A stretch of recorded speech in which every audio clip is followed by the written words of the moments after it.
से आपका मिशन ज्ञान गंगा में स्वागत करता हूं। आशा करता हूं आप अच्छे होंगे, खैरियत से होंगे। तो चलिए आज हम अपना क्लास स्टार्ट करते हैं। तो जैसा कि आपको पिछले क्लास में हमने बताया था कि हम क्या पढ़ रहे हैं अभी न सिंधु घाटी की सभ्यता, और सिंधु घाटी की सभ्यता में हमने इसकी जो विशेषता थी जिसमें कृषि एवं पशुपालन का टॉपिक कवर कर लिया है। ठीक है, तो जिन्होंने भी वो वीडियो नहीं देखा है पहले वो वीडियो आप एक बार देख लीजिए, और जो नए व्यूवर्स हैं जिन्होंने चैनल को सब्सक्राइब नहीं किया है वो चैनल को सब्सक्राइब करके बेल आइकन को दबा दें ताकि हमारी जो आने वाली अगली वीडियो रहेगी उसकी नोटिफिकेशन आपको टाइम पर मिलता रहे। तो चलिए ज्यादा देर ना करते हुए आज हम सिंधु घाटी सभ्यता की दूसरी विशेषता जो है नगरीय योजना एवं विन्यास उस पर चर्चा करते हैं। तो चलिए आज का टॉपिक शुरू करते हैं। तो देखिए सिंधु घाटी की सभ्यता जो है इसे हम नगरीय सभ्यता कहते हैं। ठीक है, तो आप बताइए कि नगरीय सभ्यता हम इसे किस लिए कहते हैं। सबसे पहला सवाल तो यही उठता है कि हम इसे आखिर नगरीय सभ्यता किस लिए कह रहे हैं। तो चलिए देखिए इसके एक रीजन है। इसके रीजन क्या है ना, जब सिंधु सभ्यता का उत्खनन हुआ था, जब सिंधु सभ्यता उत्खनन से पता चला कि यहाँ सिंधु सभ्यता है, तो वहां हमें क्या मिले थे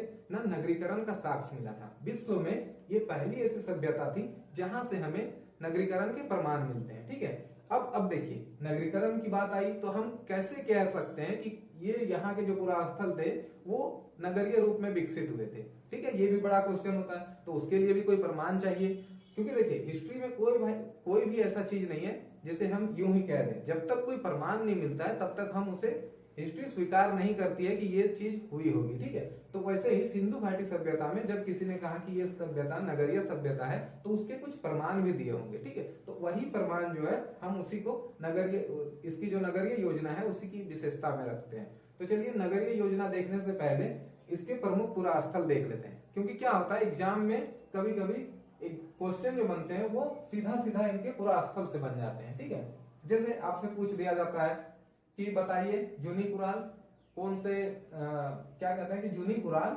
कौन से राज्य में पड़ता है, या फिर कालीबंगा कौन से राज्य में पड़ता है। ठीक है, या फिर कालीबंगा कौन से नदी के किनारे है। इस टाइप के जो क्वेश्चन बनते हैं ये सीधा सीधा पुरास्थल से रिलेटेड पूछा जाता है। तो चलिए सबसे पहले इसके प्रमुख पुरास्थल देख लेते हैं। तो जैसा कि आपको पता है सिंधु घाटी सभ्यता को हड़प्पा सभ्यता कहते हैं, तो इसका सबसे पहला पुरास्थल क्या हो जाएगा, हड़प्पा। ये तो सबको पता है तो इस पे तो ज्यादा दिमाग लगाना नहीं है। तो एक चीज आपको याद रखना है कि हड़प्पा आखिर कहाँ पे था। ठीक है, ये याद रखना है। तो हड़प्पा कहाँ था, ये पड़ता है पाकिस्तान में। ठीक है, पाकिस्तान में। मोहनजोदाड़ो ये भी आपको पता है पाकिस्तान में ही था। तो हड़प्पा की खोज हुई 1921 में, मोहनजोदाड़ो की 1922 में। फिर उसी तरह आता है राखीगढ़ी। राखीगढ़ी वैसे आपका है कहाँ ना, ये हरियाणा में है। ठीक है, राखीगढ़ी हरियाणा में है। फिर आता है चनहुदड़ो, चनहुदड़ो भी पाकिस्तान में है। फिर आमरी ये भी पाकिस्तान में है। फिर आता है कालीबंगा जो कि काफी फेमस है, आपको पता होगा। यहाँ से क्या मिले थे ना, काली चूड़ियों के साक्ष्य मिले थे जिसके कारण इसे कालीबंगा कहा जाता था। ठीक है, फिर आता है लोथल, ये राजस्थान में वैसे। ठीक है, कालीबंगा राजस्थान में। फिर आता है लोथल, लोथल आपका हो गया गुजरात में। फिर सुरकोदा ये भी आपका गुजरात में। फिर रंगपुर ये भी आपका गुजरात में। फिर बालाथल ये आपका राजस्थान में। फिर आता है बनावली ये भी आपका हरियाणा में। फिर रोपड़ ये आपका पड़ता है पंजाब में। फिर कुनाल आता है ये भी आपका हरियाणा में। फिर मांडा आता है, ये सब मांडा, दैमाबाद, आलमगीरपुर, सुक्ता गेंडोर, ये तो आपको बताए थे कि जब सिंधु घाटी सभ्यता का विस्तार बता रहे थे तभी मैंने ये बताया था कि ये आपका उत्तरी सीमा लगता है, ये आपका दक्षिणी सीमा लगता है, आलमगीरपुर पूर्वी सीमा, सुक्ता गेंडोर जो है ये आपका पश्चिमी सीमा लगता है। फिर धोलावीरा आपका कहाँ पड़ता है, गुजरात में। मांडा वैसे जम्मू कश्मीर में पड़ता है। ठीक है, दैमाबाद आपका महाराष्ट्र में, आलमगीरपुर यूपी में, और सुक्ता गेंडोर जो है ये आपका पाकिस्तान बलूचिस्तान में पड़ता है। फिर आता है कोटदीजी ये भी आपका पाकिस्तान में। फिर जूनी कुराल जो है ये भी आपका गुजरात में पड़ता है। ठीक है, तो ये कुछ इसके पुरास्थल थे जिससे रिलेटेड क्वेश्चन बन सकते हैं, तो आप एक बार इसे नोट डाउन कर लीजिएगा। ठीक है, चलिए इसके बाद हम आते हैं अपने मेन पॉइंट पे जो है इसकी नगरीय योजना एवं विन्यास। तो मैंने क्या कहा था कि देखिए किसी भी पुरास्थल को नगर कहने से पहले उस पुरास्थल की हमें जानना पड़ेगा कि उसमें क्या क्या साक्ष्य मिले थे, जिस आधार पर हमने कहा कि ये नगरीय सभ्यता थी। ठीक है, तो देखिए उसमें क्या साक्ष्य मिले थे ना, उसमें पहला जो मिला था वो ग्रिड प्रणाली। अब ग्रिड प्रणाली कहने का मतलब क्या हुआ ना, इसमें जो सड़कें थी वो एक दूसरे को आपस में 90 डिग्री पे काटती थी। ठीक है, सड़कें जो है एक दूसरे को 90 डिग्री पे काटती थी, समकोण पे काटती थी। इसका मतलब क्या हुआ, जैसे देखिए एक सड़कें इधर से गई, दूसरी इधर से गई, तीसरी इधर से गई, चौथी इधर से गई, तो देखिए ये सड़कें हैं तो ये एक दूसरे को कितने पर काट रही है, 90 डिग्री पे। तो इस तरह की संरचना में सड़कें बनी थी। ठीक है, और जो बीच का क्षेत्र था ये सब में मकान वगैरह बने थे। ठीक है, तो इस तरह से बहुत सारे ग्रिड बाय ग्रिड में ये नगर बसा हुआ था, जिस कारण से आजकल ग्रिड सिस्टम जब मिला तो इसके आधार पर हमने क्या कहा कि ये नगरीय योजना थी। क्यों कहा, क्योंकि देखिए आजकल जितने भी स्मार्ट सिटी बन रहे हैं वो इसी तरह की उनमें भी ग्रिड प्रणाली का यूज किया जाता है। ठीक है, तो ये आज के समय में हम यूज कर रहे हैं। और यहाँ पे हमने आपको क्या बताया था, 4000-5000 साल पहले ही ऐसी ग्रिड प्रणाली हमें सिंधु घाटी सभ्यता में देखने को मिलती है। इसी कारण हम इसे नगरीय योजना, नगरीय सभ्यता कह रहे थे। ठीक है, तो देखिए अब ग्रिड प्रणाली आई तो ग्रिड प्रणाली ऐसा नहीं था कि सिंधु घाटी सभ्यता में सारे नगर जो थे वो ग्रिड प्रणाली पे ही बने थे, सबकी सड़कें एक दूसरे को समकोण पे ही काट रही थी, ऐसा नहीं था। ठीक है, तो देखिए कुछ कुछ जगह पे इसके अपवाद भी मिलते हैं, जहां पे सड़कें आजकल की तरह तंग गलियां जो होती है, टेढ़ी मेढ़े रास्ते जो निकलते हैं, उस तरह के भी हमें संरचना देखने को मिलती है। ठीक है, अच्छा और एक बात बताइए, इसमें मैंने आपको बहुत बार बताया था कि सिंधु घाटी सभ्यता जो है अगर नगरीय सभ्यता कह रहे हैं तो इसका मतलब ये मत समझ लीजिएगा कि इसके सारे जो पूरा स्थल है वो नगर ही थे। ठीक है, सिंधु घाटी सभ्यता में अधिकांश जो हमें पूरा स्थल मिलते हैं वो ग्रामीण ही संस्कृति वहां पे देखने को मिलती है। क्यों, क्योंकि आपको पता होगा भारत में जितनी भी संस्कृतियां पनपी है, जितनी भी संस्कृतियां डेवलप हुई है वो ज्यादातर ग्रामीण ही थे। ठीक है, लेकिन कुछ कुछ जो शहर बसे थे, कुछ कुछ पूरा स्थल जो थे वो शहर की तरह बसाए गए थे। तो चलिए अब आते हैं इसके अपवाद पे, ग्रिड प्रणाली के अपवाद में फिर क्या होगा।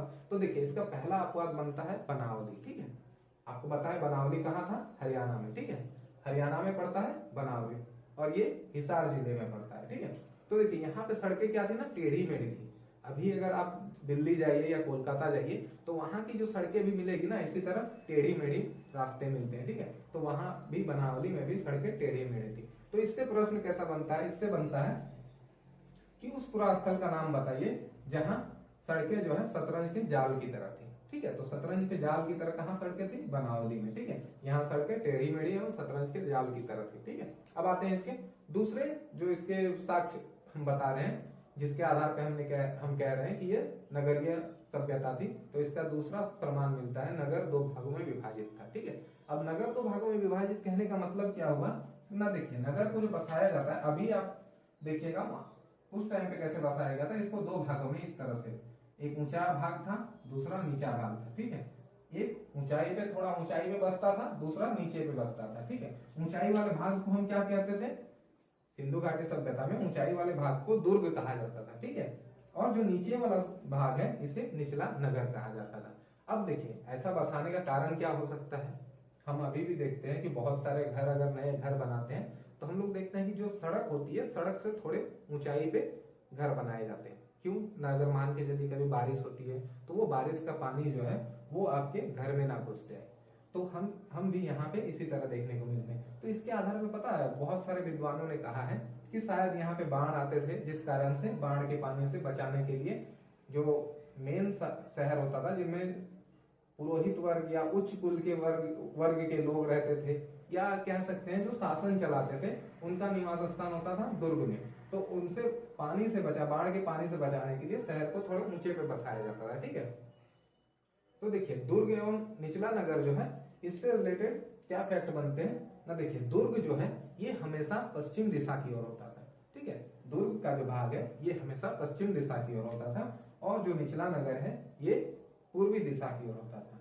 ठीक है, और दुर्ग में शासन वर्ग के लोग, शासन वर्ग कहने का मतलब जो नगर है उस पे जो शासन करते थे उनका घर, और पुरोहितों का घर या उच्च वर्ग के लोगों का घर जो होता था वो दुर्ग में होता था।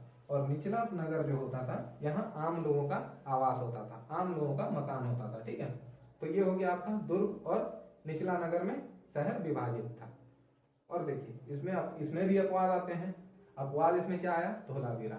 ठीक है, धोलावीरा आपको पता है धोलावीरा कितने भागों में विभाजित था, धोलावीरा 3 भागों में विभाजित था। ठीक है, धोलावीरा जो है वो 3 भागों में विभाजित था।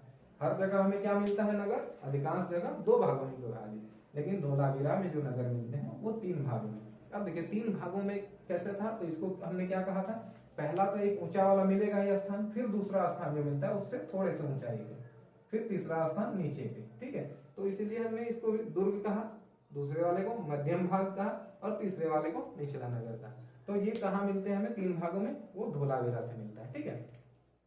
उसके बाद देखिए लोथल और सुरकोतदा, ठीक है। लोथल और सुरकोतदा कहाँ है, गुजरात में। तो यहाँ पे हमें क्या प्रमाण मिलता है ना, लोथल और सुरकोतदा में हमें दुर्ग और निचला नगर ऐसा कोई प्रमाण नहीं मिलता है। तो ये भी उसका अपवाद में आ जाता है, क्योंकि हमने कहा कि अधिकांश नगर जो है वो 2 भागों में विभाजित था, लेकिन लोथल एवं सुरकोतदा में दुर्ग एवं निचले नगर का कोई प्रमाण नहीं मिलता, मतलब वो एक ही प्लेन पे बसे हुए थे, जिस कारण से हम इसे अपवाद में रखते हैं। तो आपसे प्रश्न बन सकता है कि दुर्ग एवं निचले नगर का प्रमाण हमें कौन से सिंधु घाटी सभ्यता के कौन से पुरास्थल से नहीं मिलता है, तो वो हो जाएगा लोथल एवं सुरकोतदा, ठीक है।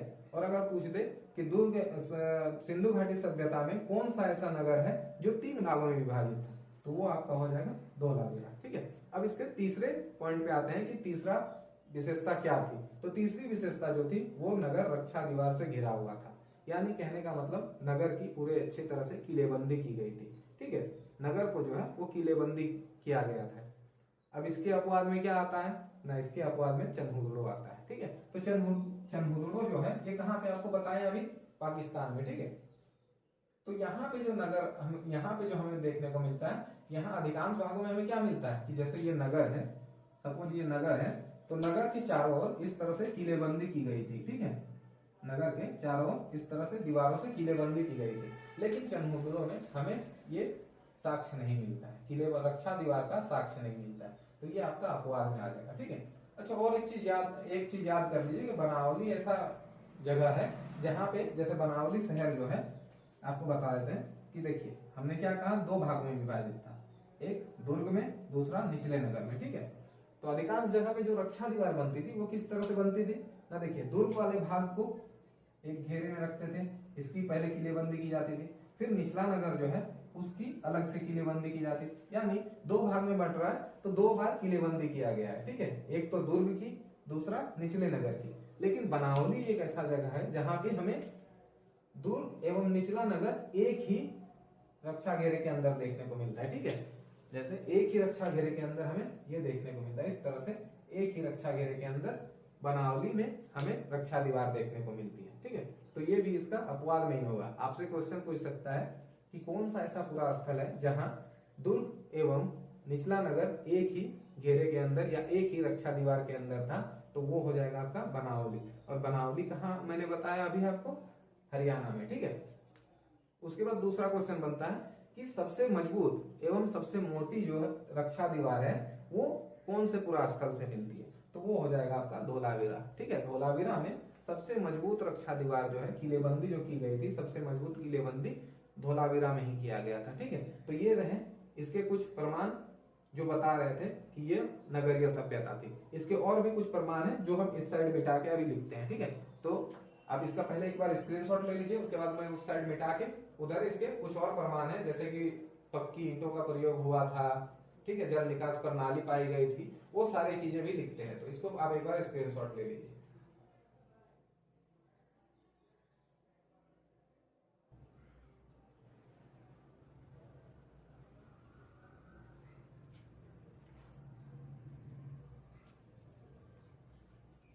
तो चलिए देखते हैं और जो भी हमें प्रमाण मिले हैं उस पे हम चर्चा करते हैं कि और नगरीय योजना के क्या क्या प्रमाण मिले थे जो कह रही थी कि ये सभ्यता सिंधु घाटी की सभ्यता जो है नगरीय सभ्यता थी। तो देखिए यहाँ पे हमें उन्नत जल निकास प्रणाली मिलता है। जल निकास प्रणाली कहने का मतलब ड्रेनेज सिस्टम, ठीक है, कि जो शहर में जो पानी आता था उसे किस तरह से शहर से बाहर निकाला जाता था, ठीक है, उसी को जल निकास प्रणाली कहते हैं। तो यहाँ जो है सिंधु घाटी सभ्यता में वो काफी उन्नत किस्म की हमें जल निकास प्रणाली देखने को मिलता है। यहाँ क्या होता था ना, जैसे घर का पानी ले लीजिए या वर्षा का जल ले लीजिए, उसे अलग नालियों के थ्रू बहाया जाता था, और जितने भी गंदे नाली हैं जैसे शौचालय वगैरह स्नानागार से जो पानी निकलता है वो गंदे पानी जो है उन्हें निकालने के लिए अलग नालियां होती थी, मतलब सेपरेट सिस्टम होता था। नालियां जो होती थी वो सेपरेट बना हुआ होता था, ठीक है, गंदे पानी के लिए और अच्छे पानी के लिए, दोनों पानी के लिए अलग अलग जल निकास प्रणाली के लिए पाइप बनी होती थी, ठीक है। तो ये हमें अलग अलग देखने को मिलता है। अभी जैसे कि हम देखते हैं तो देखिए ये अब हम इसके बेसिस पे कह रहे हैं कि ये नगरीय सभ्यता है। अभी हम देख रहे हैं कि मोदी जी ने क्या किया ना, स्वच्छ भारत अभियान चलाया। हम आजादी होने के बाद 70-72 सालों बाद हम स्वच्छ भारत अभियान चला रहे हैं, लेकिन आप सोच रहे हैं कि उस समय की सभ्यता जो 4000-5000 साल पुरानी है, वो उस समय स्वच्छ भारत तो नहीं कहेंगे, मतलब हाँ अखंड भारत ही कह लिए, स्वच्छ अखंड भारत अभियान चला रही थी, जो सिंधु घाटी सभ्यता में स्वच्छता जो है उसको लेके कितना जागरूकता था लोगों में कि वो ड्रेनेज सिस्टम बनाते थे। ठीक है, तो देखिए यहाँ पे नालियां जो बनी होती थी वो प्राय टेराकोटा की बनी होती थी। टेराकोटा किसे कहते हैं ना, जब मिट्टी को पका दिया जाता है तो उसे टेराकोटा कहते हैं। ठीक है, तो नालियां जो है वो टेराकोटा की बनी होती थी। कुछ कुछ जगहों पे हमें लकड़ी की नालियां भी देखने को मिली है। तो टेराकोटा की नालियां हमें कहाँ देखने को मिलती है ना, हड़प्पा और मोहनजोदाड़ो में। ठीक है, ये आपको याद कर लेना है कि हड़प्पा और मोहनजोदाड़ो में हमें नालियां जो देखने को मिलती है वो टेराकोटा की मिलती है। ठीक है, उसके बाद देखिए और एक बहुत ही खास चीज हमें देखने को मिलता है ना, यहाँ पे सोक पीट देखने को मिलता है। सोक पीट का मतलब सूखा कुआं। देखिए क्या होता था, जैसे ये नालियां है, ठीक है, तो नालियों में जो पाइप होता था इससे पानी बह के जा रही है, तो ऐसा होता था कि जब कुछ ठोस अवशिष्ट पदार्थ होते हैं जो नालियों में रुक जाते हैं, ठीक है, जब बहाव कम होता है तो वो रुक जाते हैं, और ये क्या करते हैं, धीरे धीरे नालियों को ब्लॉक कर देते हैं। इस चीज से बचने के लिए वो क्या करते थे, जगह जगह पर सूखा कुआं बनाते थे, इस तरह से गड्ढे बना के रख देते थे नालियों पे। ठीक है, अब क्या होता था, जब बहाव होता था, पानी ठोस पदार्थ को लेके जा रही होती थी, ये ठोस पदार्थ कम बहाव में इन सारे गड्ढों में भर जाते थे। ठीक है, और नालियां साफ रहती थी। मतलब देखिए कि नालियों को अवरुद्ध होने से बचाने के लिए ये सूखे कुएं का यूज करते थे। जब ये गड्ढे भर जाते थे फिर बाद में इनकी सफाई कर ली जाती थी, और पुनः इन पर अगर कोई ठोस पदार्थ आता था तो पुनः इन गड्ढों पे भरता था। ठीक है, तो इस तरह से नालियां अवरुद्ध होने से बच जाती थी। ये जो सूखा कुआं वाला पद्धति है, आज भी हमारे बहुत सारे शहर हैं जहां इनका यूज नहीं किया जाता है। ठीक है, अभी भी आप देखिएगा कुछ कुछ ऐसे शहर हैं जहां पे नालियों में पानी बह रही है, तो कभी कभी नालियां जब जाम हो जाती है तो उसका जो पानी है, गंदा पानी है, वो सड़कों पे बहने लगता है। ठीक है, लेकिन उस समय देखिए कितनी अच्छी टेक्नोलॉजी इन्होंने यूज किया था। तो ये सूखा कुआं का प्रमाण भी हमें देखने को मिलता है। उसके बाद देखिए उन्नत जल विकास प्रणाली जो है, इसके हमें कुछ अपवाद भी देखने को मिलते हैं। वो अपवाद मुख्यतः बनावली और लोथल में देखने को मिलता है। ठीक है, लोथल में उतने हमें जल निकास प्रणाली जो है लोथल में नहीं, ये बनावली और कालीबंगा होगा। ठीक है, ये कालीबंगा होगा, ये लोथल में होगा। ठीक है, ये कालीबंगा होगा, माफ कीजिएगा। तो देखिए जो अपवाद हमें देखने को मिलता है वो बनावली और कालीबंगा में देखने को मिलता है। बनावली में तो ये जो नालियों के जो पाइप है इसका तो अभाव ही हमें देखने को मिलता है, लेकिन कालीबंगा जो है, कालीबंगा में जल निकास प्रणाली थी लेकिन उतनी उन्नत नहीं थी जितनी मोहनजोदाड़ो और हड़प्पा में देखने को मिलता है। ठीक है, तो कालीबंगा में जल निकास प्रणाली थी लेकिन उतनी उन्नत नहीं थी जितनी हड़प्पा और मोहनजोदाड़ो में थी। लेकिन बनावली में हमें नालियों का अभाव या नालियों में जो पाइप होते हैं उसका अभाव देखने को मिलता है। तो क्वेश्चन किस तरह बन सकता है न, कौन सा ऐसा पूरा स्थल है जहां हमें जल निकास प्रणाली का अभाव देखने को मिलता है, तो हो जाएगा बनावली। और उन्नत किस्म की नहीं देखने को मिलती है तो वो हो जाएगा कालीबंगा। ठीक है, उन्नत किस्म की जल निकास प्रणाली नहीं देखने को मिलती है तो वो कालीबंगा। ठीक है, उसके बाद देखिए जल संचयन प्रणाली, यहाँ पे जो वर्षा का जल है उसे किस तरह से संचयन किया जाता था और संग्रहण किया जाता था, वो प्रणाली भी हमें इस सभ्यता में देखने को मिलती है। तो सबसे उत्कृष्ट जो जल संचयन प्रणाली हमें देखने को मिलती है वो धोलावीरा में देखने को मिलता है। और धोलावीरा आपको बता दें कहाँ पे है, गुजरात में। ठीक है, देखिए यहाँ पे हमें 16 अलग अलग प्रकार के जलाशय मिले हैं, जैसे कुआं हो गया, आपका तटबंध हो गया। ठीक है, तटबंध, कुआं, इस तरह के स्नानागार हो गया, इस तरह के हमें 16 अलग अलग किस्म के जलाशय देखने को मिला है। और यहाँ पे आपको पता होगा कि मोहनजोदाड़ो जो है वहां पे हमें बृहद स्नानागार देखने को मिला था। ठीक है, तो उस बृहद स्नानागार से 3 गुना बड़ा जो स्नानागार है वो हमें धोलावीरा में देखने को मिलता है। ठीक है, उससे भी 3 गुना बड़ा।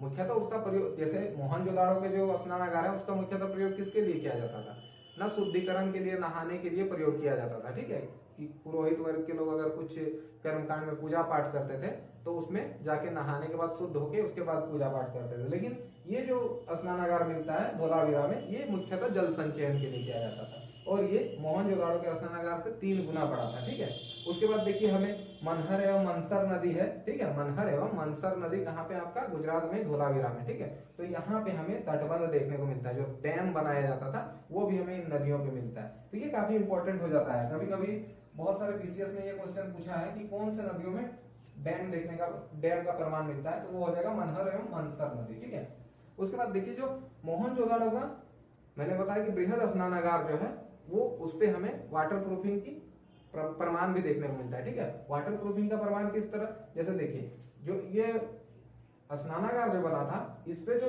अंदर साइड है इस पे जिप्सम की कोटिंग की गई थी। ठीक है, ताकि जो वर्षा का जैसे यहाँ पे जो पानी है अगर ईंटें होगी तो ईंटें सोखती है, फिर वो पानी धीरे धीरे जमीन के अंदर चली जाती है, तो इससे बचाने के लिए इस पे जिप्सम की अंदर कोटिंग कर दी गई थी। ठीक है, तो ये देखिए वाटर प्रूफिंग का प्रमाण भी हमें कहाँ से मिल जाता है ना, सिंधु घाटी सभ्यता से ही। और वो कहाँ, अगर पूछ दे कि किस जगह से हमें मिलता है, तो वो हमें मिलता है मोहनजोदड़ो के बृहद स्नानागार से। ठीक है, और एक चीज बृहद स्नानागार से याद कर लीजिए ना, जॉन मार्शल जो है उन्होंने जो बृहद स्नानागार है इसे क्या कहा था, विश्व का महान आश्चर्य कहा था। ठीक है, विश्व का महान आश्चर्य। और बृहद स्नानागार जो है वहां पे जो उतरने के लिए जो सीढ़ियां होती थी वो नॉर्थ और साउथ डायरेक्शन में होती थी। ठीक है, पूर्व और पश्चिम डायरेक्शन में सीढ़ियां नहीं होती थी, नॉर्थ और साउथ डायरेक्शन में सीढ़ियां होती थी। ठीक है, तो इस चीज को आप याद कर लीजिएगा। ठीक है, उसके बाद देखिए और दो चीज बनते हैं, जैसे कि देखिए प्रत्येक घर में शौचालय, स्नानागार और आंगन, ये सारे प्रमाण हमें देखने को मिलता है। ठीक है, तो प्रत्येक घर में, थोड़ा माफ कीजिएगा वो बगल वाले दुकान में शटर जो है वो उठा रहे थे। ठीक है, तो उसी लिए वीडियो रोकना पड़ा। तो देखिए हम कहाँ पे आ रहे थे ना कि प्रत्येक घर में शौचालय, स्नानागार और आंगन था। ठीक है, तो सारे घर में हमें शौचालय देखने को मिलता है, सेपरेट शौचालय, फिर स्नानागार, फिर आंगन। और देखिए शौचालय भी जो देखने को मिलता है वो फ्लश सिस्टम वाला था। ठीक है, जो अभी आजकल के जमाने में जो फ्लश सिस्टम वाला देखने को मिलता है उस टाइप वो प्रणाली हमें उस समय भी देखने को मिलती है। ठीक है, और कमोड जो होती थी, शौचालय के कमोड जो होता था वो मिट्टी के जार से बना होता था। ठीक है, तो ये सारे जो है प्रत्येक घर में हमें देखने को मिलता है। फिर जो आंगन का जो मुख्य आंगन जो है, जैसे हम लोग मुख्य द्वार से घुसिएगा तो आजकल क्या होता है, आंगन देखने को मिलता है। लेकिन यहाँ पे जो सिंधु घाटी सभ्यता है, यहाँ पे जो आंगन हमें देखने को मिलता है ना, वो मुख्य द्वार से घुसिएगा ना, तो जैसे सपोज मान के चलिए ये मुख्य द्वार है, यहाँ से घुसिएगा तो ये आंगन देखने को नहीं मिलता है, थोड़ा सा यहाँ पे दीवार टाइप का रहता है। उसके बाद आप यहाँ से घूम के आइएगा तब आपको आंगन देखने को मिलता है। ठीक है, तो मुख्य द्वार से आंगन सीधे नहीं दिखाई देता था, मुख्य द्वार से आंगन सीधे दिखाई नहीं पड़ता था। ठीक है, वो दीवार टाइप का कुछ होता था, उसके बाद आपको घूम के आना पड़ता था तब आंगन दिखाई देता है। तो ये भी बहुत बार पूछा जाता है कि आंगन का मुख्य द्वार से आंगन सीधे दिखाई पड़ता था, तो नहीं दिखाई पड़ता था। ये स्टेटमेंट वाले सवाल में ज्यादा देखने को मिलता है। उसके बाद देखिए यहाँ पे और क्या प्रमाण मिलते हैं ना, पकी ईंटों का प्रयोग मिलता है। पकी हुई ईंटों का प्रमाण आपको पहले भी बताए थे कि हड़प्पा सभ्यता जो है, हड़प्पा सभ्यता में सबसे ज्यादा पकी हुई ईंटों के साक्ष्य मिले हैं। और आपको बताया था कराची से जो लाहौर की जो रेलवे लाइन बिछ रही थी उसमें भी बहुत सारे पकी हुई ईंटों का प्रयोग कर लिया गया था। तो देखिए ईंटों का जो साइज होता था ना वो जनरली मतलब हड़प्पा सभ्यता में इस रेशियो में देखने को मिलता था। 28 सेंटीमीटर जो होता था उसका लंबाई होता था। ठीक है, उसके बाद चौड़ाई जो होती थी उसकी 14 सेंटीमीटर होता था, और जो ऊंचाई है वो 7 सेंटीमीटर। ठीक है, तो अगर इसको रेशियो में कीजिएगा तो क्या आ जाएगा, 4:2:1। ठीक है, तो कभी कभी रेशियो में भी दे देता है, कभी सेंटीमीटर में भी पूछ देता है। ठीक है, तो ईंटों का जो हमें साइज मिलता है वो 28, 14 और 7 सेंटीमीटर में मिलता है। ठीक है, ये आप याद कर लीजिएगा। ईंटों का हर जगह ये साइज नहीं मिलता, कहीं कहीं इससे बड़ी भी ईंटें मिलती है। ठीक है, लेकिन मुख्यतः हमें जो जनरली हमें देखने को मिलता है वो इसी साइज के मिलते हैं। उसका देखिए पक्की ईंटों का प्रयोग भी हर जगह नहीं हुआ है। जैसे आप कालीबंगा जाइएगा ना तो कालीबंगा में ज्यादातर हमें कच्ची ईंटों का प्रयोग मिलता है। बाकी जगहों पे, बाकी पूरा स्तर पे तो हमें मिल जाता है कि पक्की ईंटों का प्रयोग, जैसे खास करके मोहनजोदड़ो हो गया, हड़प्पा हो गया, वहां हमें पक्की ईंटों का प्रयोग देखने को मिलता है। लेकिन कालीबंगा है, यहाँ पे ज्यादातर कच्ची ईंटों का प्रयोग मिलता है। सिवाय जो अगर वहां पे स्नानागार बन रहा है या अगर नालियां बन रही है तो उसमें पकी हुई ईंटों का प्रयोग किया जाता था। बाकी जैसे भवन हो गए, दुर्ग हो गया, या फिर आपका जो रक्षा दीवार होती थी, रक्षा दीवार बनाना हो तो भी कच्ची ईंटों का ही प्रयोग देखने को मिलता है। तो आपसे पूछ सकता है कि कच्ची ईंटों का बहुतायत मात्रा में सबसे ज्यादा प्रयोग कहाँ पे हुआ है, तो वो होगा कालीबंगा में। ठीक है, कालीबंगा में कच्ची ईंटों का सबसे ज्यादा प्रयोग हुआ है। उसके बाद देखिए मकान वाले में जैसे आपको बोले तो मकान क्या होता था ना, मकान जो बनते थे ना, जैसे आपको यहाँ पे बताएं कि मुख्य द्वार से आंगन नहीं दिखाई देता था, उसी तरह खिड़की एवं दरवाजे जो होते थे वो मुख्य सड़क जो है, जैसे कि मेन रोड है तो खिड़की एवं दरवाजे जो घर के होंगे ये रोड के साइड पे नहीं खुलेगा। ठीक है, जो घर बने होते थे घर के पीछे की ओर खिड़की एवं दरवाजे खुलते थे। ठीक है, तो मकान की खिड़की एवं दरवाजे जो है वो मुख्य सड़क की ओर ना खुलकर घर के पीछे की ओर खुलते थे। ठीक है, और इसका भी अपवाद हमें देखने को मिलता है। जब लोथल का पूरा स्थल का उत्खनन हुआ तो लोथल में क्या देखने को मिला ना, यहाँ के जो खिड़की एवं दरवाजे हैं ये मुख्य द्वार की और भी, मुख्य सड़क की और भी खुलते हैं। ठीक है, उसके बाद फिर क्या था, यहाँ पे द्विमंजिला मकान के भी साक्ष्य देखने को मिला ना। यहाँ पे मकान कैसे थे ना, 2 मंजिला मकान भी हमें देखने को मिलता है। वो हम किस आधार पे कह रहे थे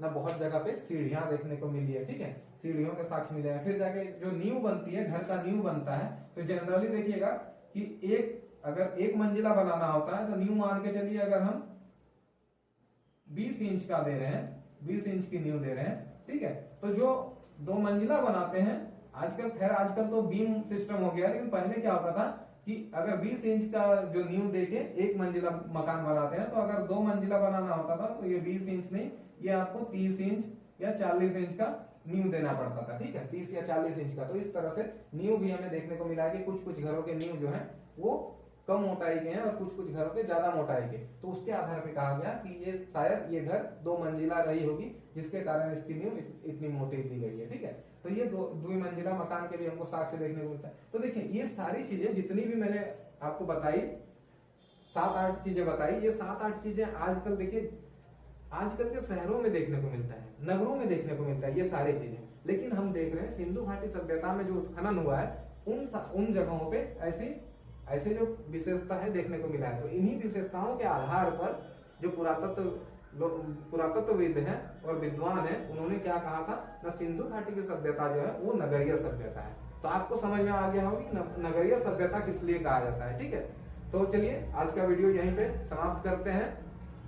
अंत तक वीडियो देखने के लिए आपका बहुत बहुत धन्यवाद। ऐसे ही हंसते रहिए, मुस्कुराते रहिए, आपसे यूं ही मुलाकात होती रहेगी। तब तक के लिए बाय, जय हिंद, जय झारखंड।